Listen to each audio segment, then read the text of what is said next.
The Evolution of the Sewage System by Jessica Meyers and Danielle Quist. There was no sewage system in the late 1700s.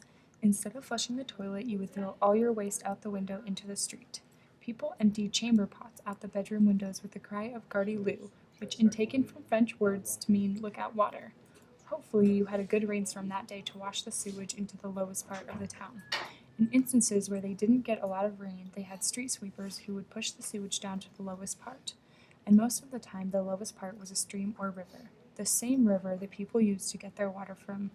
London's population during the late 1700s was over 700,000. Imagine that many people tossing their waste into the streets day after day. Pretty gross, eh? During the early 19th century, the rivers in London were open sewers, and because people got their drinking and cooking water from the rivers, a huge outbreak of cholera occurred. Cholera is a bacteria found in contaminated water, and it attacks the small intestines. It was during this epidemic that Parliament decided it was time for a change. Joseph Bazalgette was the engineer on the project. He designed an underground sewage system that diverted the waste into the River Thames estuary, where it was farther away from the population. This underground system was dug completely by hand.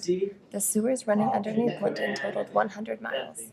Gravity allowed the sewage to flow easily, but in the places that didn't have the flow of gravity, they created pumping stations to raise the water and provide the flow needed to bring the sewage down to the estuary.